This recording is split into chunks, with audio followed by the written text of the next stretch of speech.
In the dense jungles of northeast India, where the mountains touch the sky and the mist whispers forgotten stories, a small town once became the stage for one of the fiercest battles in World War II.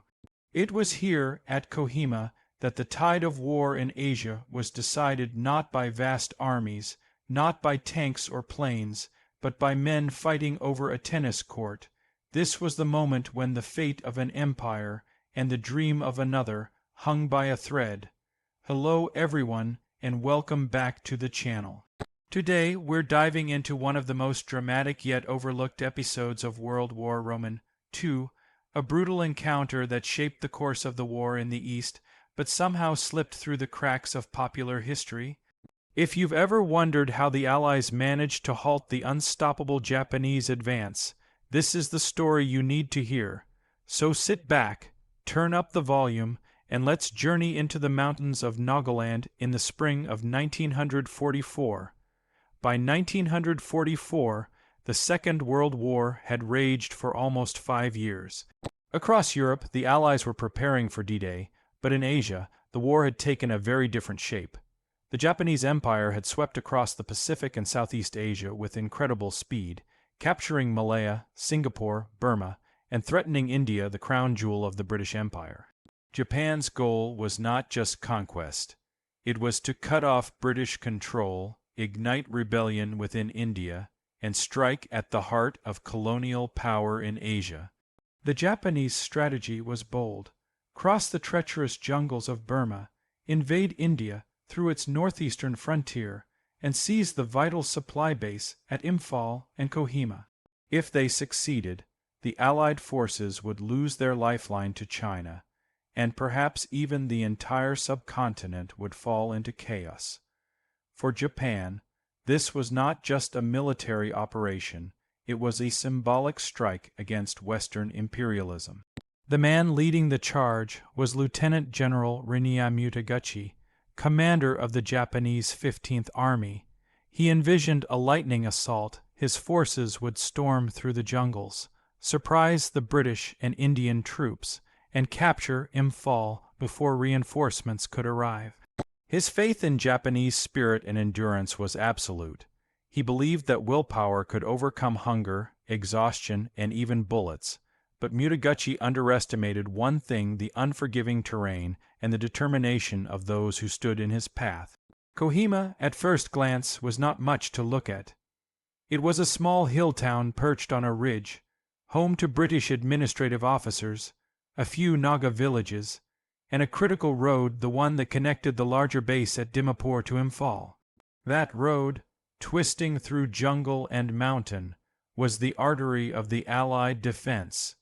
Lose Kohima, and Imphal would be cut off. As March 1944 dawned, British intelligence began to sense something was coming, but they had no idea how large the Japanese force truly was. The Japanese moved silently through the thick bamboo forests, carrying their supplies on their backs, driven by belief and hunger alike. By early April, the storm had arrived. At Kohima, a small garrison of roughly 1,500 men stood guard British soldiers, Indian troops, and a handful of officers. Among them was Major John Randall, whose bravery would later earn him the Victoria Cross. Their defenses were thin: sandbags, trenches, and a few scattered bunkers. They were surrounded by hills and trees, a sniper's paradise. When the first Japanese shells began to fall on April 5, 1944, the defenders knew they were in for something far beyond a simple skirmish. The Japanese troops poured in, cutting communication lines, surrounding the ridge, and pressing forward with relentless energy. The defenders of Kohima were soon completely encircled. Supplies ran low. Every inch of ground was fought over. Even the tennis court behind the British Deputy Commissioner's bungalow became a killing field. Soldiers fired from one end to the other, crouching behind the white lines, trading grenades across the net. It was war reduced to its most human, intimate scale. Food and water became precious. Ammunition was rationed. Medical supplies were gone. The Japanese believed victory was inevitable, that the spirit of Nippon would crush the defenders within days, but the British and Indian troops refused to yield. They dug in, fought through exhaustion and disease, and sent desperate radio calls for reinforcements. Meanwhile, far to the west, Allied command at Dimapur realized the gravity of the situation. If Kohima fell, the road to Imphal would be lost, and tens of thousands of Allied troops would be stranded. General William Slim, commander of the British 14th Army, understood that the fate of the Burma campaign now depended on a single ridge in Nagaland. He ordered reinforcements to march through mud, rain, and jungle. Convoys crawled along narrow mountain roads, dodging enemy aircraft. The men who came to relieve Kohima were a mix of British, Indian, and Gurkha units, tough, seasoned soldiers hardened by years of jungle warfare. But the Japanese had no intention of letting them through easily. As the monsoon season approached, the battlefield turned into a nightmare. The ridges became slick with mud, the air heavy with decay and smoke. The wounded lay where they fell. Yet, amid all this horror, there was courage, the kind that burns quietly but refuses to die. In letters written during those desperate days, soldiers described the scene with haunting clarity. One wrote, "We have no day or night here, only the endless sound of shells." Another simply said, "If we fall, tell them we held Kohima." It's easy now, decades later, to forget how close the Allies came to losing everything in that corner of Asia. At the time, newspapers in London and New York barely mentioned Kohima. It was a distant name, an obscure outpost. Yet to the men fighting there, it was the world. By mid-April, both sides were bleeding heavily. The Japanese were running out of food. They had carried their supplies by hand and eaten most of what little they had. The defenders at Kohima were down to half rations and still holding. The tennis court, the bungalow, the surrounding ridges all had changed hands multiple times. What was at stake here was far greater than a hilltop town.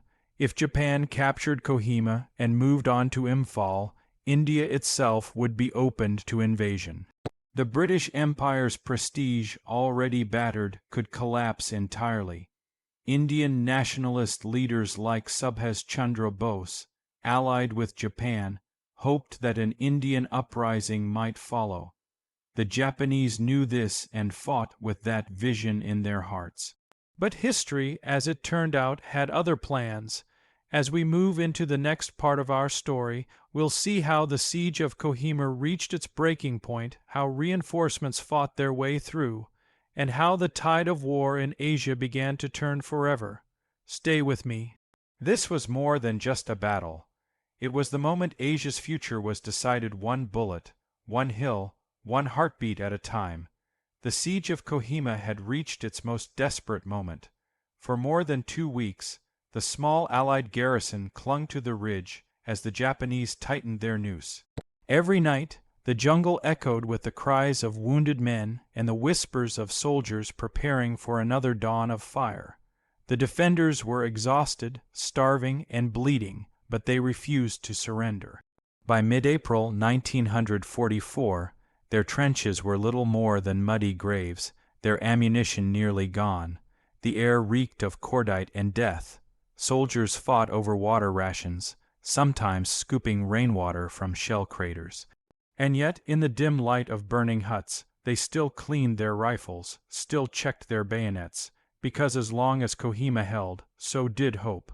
Across the ridges, the Japanese 15th Army was also feeling the strain.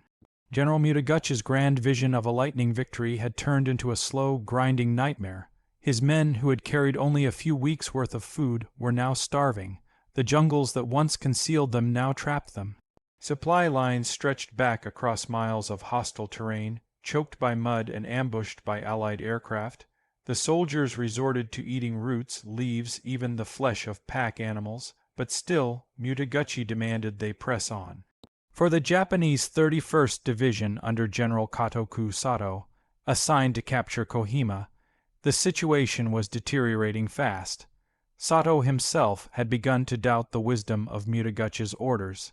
He could see what Mutaguchi refused to admit, that the Japanese forces were running headlong into disaster. But in the imperial army, disobedience was unthinkable, so Sato fought on, his men dying in the hundreds. In Dimapur, the British 14th Army under General William Slim had finally managed to mobilize reinforcements. Columns of men, British, Indian, African, and Gurkha troops pushed their way through the mud and chaos of the Naga Hills. Among them were the 2nd Division, veterans from the European front, now thrown into the unforgiving jungles of Asia. Their mission was clear: reach Kohima, break the siege, and turn the tide. By April 18, the leading elements of the 2nd Division began to approach the outskirts of the battle zone. The road was littered with wreckage, burned-out vehicles, and the bodies of men who had tried and failed to get through earlier. Every bend in the road could be an ambush. Japanese snipers hid in trees, mortars rained down without warning. But the relief force kept moving, step by bloody step. Inside Kohima, the defenders were holding on by sheer willpower. They had been reduced to fewer than 1,000 effective men. The wounded lay shoulder to shoulder in dugouts, often without morphine or bandages.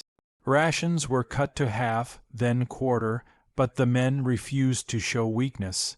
As one British sergeant later wrote, "There was no question of giving in.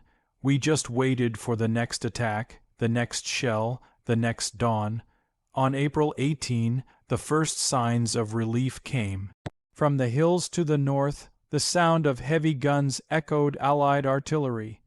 The defenders cheered, though many were too weak to stand. Reinforcements had arrived. The Japanese, realizing the trap was about to close on them, intensified their assault in a desperate attempt to take the ridge before it was too late. What followed was one of the most brutal confrontations in the entire Burma campaign. The tennis court, already a symbol of defiance, became a scene of apocalyptic combat. The ground was churned to mud, soaked with blood, and littered with bodies. Soldiers fired at enemies only yards away. Grenades exploded over the white lines. When the relief column finally linked up with the defenders, there was no triumphant cheer, just exhaustion and disbelief. But the siege of Kohima was not over yet. The Japanese still held the surrounding ridges Garrison Hill, Jail Hill, and Kuki Pike, and from there they rained fire on the town below. Now the battle shifted from defense to offense. The newly arrived Allied forces had to push the Japanese back, ridge by ridge, trench by trench. It was a fight that would test even the most battle-hardened soldiers. From late April into May 1944, Kohima became a meat grinder. The British 2nd Division and Indian troops fought side by side, advancing only a few yards each day. Every hill had to be taken by hand-to-hand combat. Machine gun nests were cleared with bayonets and grenades. The Japanese fought with suicidal tenacity, often refusing to retreat even when surrounded. The weather turned the battlefield into a swamp. Monsoon rains pounded the slopes, washing away bodies and collapsing trenches. Disease spread. The smell of death hung thick in the air, and yet both sides refused to break. The Japanese believed that their victory would ignite an Indian rebellion and crush the British Empire once and for all. The Allies fought with equal conviction, knowing that if they lost here, the Japanese could march straight into India. At the same time, another massive battle raged further south at Imphal. There, tens of thousands of Japanese troops were attempting to encircle and destroy the Allied army. The two battles, Kohima and Imphal, were like twin flames, their outcomes inseparable. General Slim's strategy depended on holding both fronts until the Japanese exhausted themselves. As the weeks dragged on, that's exactly what began to happen. The Japanese supply lines collapsed. Their soldiers were starving, their ammunition dwindling. Sato's men, ravaged by hunger and disease, were forced to eat grass and bark. Some units reported 70% casualties. Still, They clung to the ridges, refusing to give up. By early May, Allied forces had managed to push closer to the heart of Japanese positions around Kohima. The fighting was so intense that hills changed hands multiple times in a single day. Artillery shells flattened what was once a beautiful hill station. Trees were shredded, homes turned to rubble. One survivor later said, "It was like fighting inside a volcano."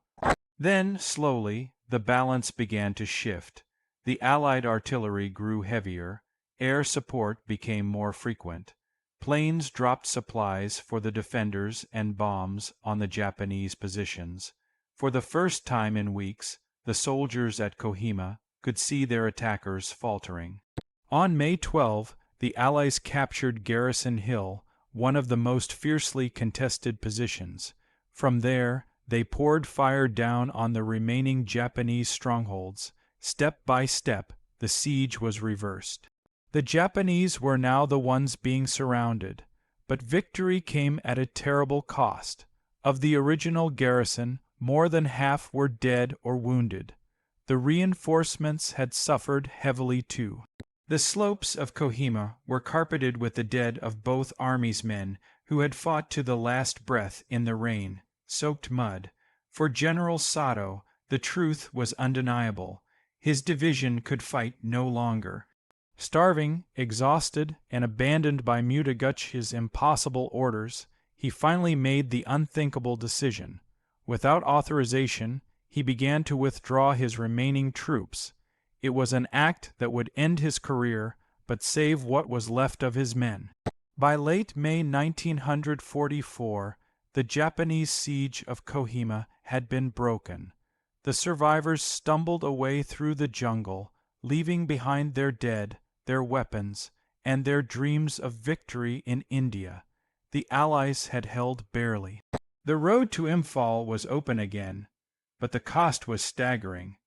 Nearly 4,000 Allied soldiers were killed or wounded. The Japanese losses were far greater, over 7,000 dead at Kohima alone, and tens of thousands more across the wider Imphal campaign. As the rains continued to fall, washing over the battlefield, a strange silence settled over the hills. The Battle of Kohima was over, but its significance was only beginning to emerge. In the next part, we'll explore the aftermath, how this small mountain town became the pivot on which the war in Asia turned, how Kohima and Imphal marked the beginning of Japan's long retreat, and how the memory of those who fought there continues to echo through history. Stay with me, because what happened after the battle changed not only the war, but the very shape of Asia itself. When the guns finally fell silent over Kohima in late May 1944, the world barely noticed. No victory parades, no triumphant headlines, just a small mountain town, reduced to ashes and silence, its slopes littered with the dead.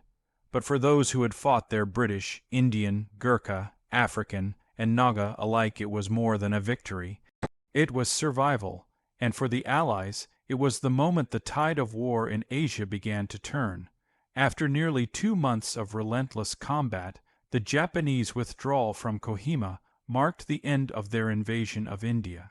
The once mighty 15th Army was shattered, its dream of marching into the Indian plains gone forever.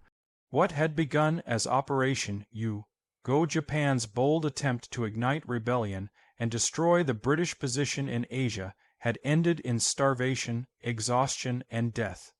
The Allied counter-offensive did not stop at Kohima. Reinforced and re-energized, British and Indian troops pursued the retreating Japanese across the jungles of Burma. What followed was one of the most punishing retreats in military history. Starving, diseased, and harassed from the air, tens of thousands of Japanese soldiers perished on their way back to Burma. The invasion force that had once threatened India was virtually annihilated. General Mutaguchi, the man who had envisioned this grand offensive, refused to admit defeat even as his army disintegrated. He blamed his subordinates, especially General Sato, who had withdrawn from Kohima without orders. Mutaguchi's blind faith in the Japanese spirit had driven his soldiers to the brink of madness. In the end, his command was stripped from him, and he was recalled to Japan in disgrace. For General William Slim and his 14th Army, Kohima and Imphal became defining victories. The men who fought there had not only saved India from invasion, but also proved that the Japanese army, once seen as invincible, could be beaten in the jungle.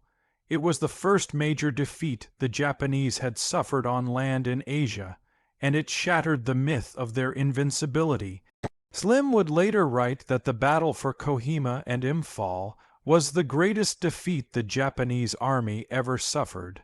Historians would agree. Years later, in 2013, the British National Army Museum would name it Britain's greatest battle, even ahead of D-Day and El Alamein. Yet, despite its importance, the world's memory of Kohima remains faint, overshadowed by larger battles in Europe and the Pacific. But for those who were there, the scars never faded. Survivors spoke of the horror, the stench of decay, the ceaseless rain, the sound of insects buzzing over the dead. Many never forgot the faces of friends who fell beside them on the tennis court or in the trenches. The Naga villagers who lived through the siege remembered how their homes became battlefields, how their hills turned red with blood. And yet, amid all the destruction, there were moments of profound humanity. Local Naga tribes risked their lives to carry wounded soldiers, bury the dead, and deliver food through enemy lines. Their quiet courage earned the deep respect of all who fought there. The people of Nagaland still remember those days not as a time of glory, but as a time of immense sacrifice. The Kohima War Cemetery now rests where the battle once raged. On its manicured lawns, white headstones stretch across the hillside, marking the resting places of over 1,000 soldiers who never returned home. Above the cemetery stands a simple epitaph, a few lines that capture the spirit of the men who fought and fell here. Those words, borrowed from an ancient Greek memorial, have come to define the legacy of Kohima. They remind us that history's turning points are often written not by generals in grand headquarters, but by soldiers in muddy trenches, holding the line when the world has forgotten them. In the months that followed Kohima, the Allies pressed their advantage. By 1945, they had recaptured Burma entirely, pushing the Japanese army all the way back to the borders of Thailand. The supply route to China, the famous Burma Road, was reopened, restoring vital links to the Chinese resistance fighting Japan in the north. And perhaps most importantly, the myth of Japanese dominance in the jungle was broken forever. This turning of the tide in Asia had far-reaching consequences. Japan's defeat in Burma weakened its control over its occupied territories, eroded morale, and stretched its already thin resources. When the atomic bombs fell a year later, Japan's empire was already collapsing from within, and the seeds of that collapse were planted in the muddy hills of Kohima and Imphal. But the Battle of Kohima did more than change military fortunes. It marked the beginning of a new chapter in Asian history. The Indian soldiers who fought there, Hindus, Muslims, Sikhs, Gurkhas, fought side by side under one flag. They saw, perhaps for the first time, that they were capable of defending their own land, not just serving under the British crown. The war ignited a sense of unity and strength that would later fuel India's struggle for independence. In a strange twist of fate, the Japanese invasion meant to destroy British rule in India may have instead hastened its end. Within just 3 years of the war's conclusion, India would be free. Today, when you walk through the quiet town of Kohima, it's hard to imagine the fury that once consumed these hills. The jungle has grown back. The scars of battle are hidden beneath the green. Yet if you stand at the cemetery, as the evening fog drifts through the valley, you can almost hear the echoes, the crack of rifles, the shouts in English, Hindi, and Japanese, the unending rain. For the world, Kohima may be forgotten, But for those who remember, it stands as one of the purest symbols of sacrifice in World War II, a moment when courage met desperation, and endurance triumphed over ambition. It is easy, in the grand sweep of history, to overlook the small places, the obscure ridges and nameless villages where empires rose and fell. Yet in the spring of 1944, on a ridge in Nagaland, history itself paused to watch. What happened there changed the fate of Asia and perhaps the fate of the world.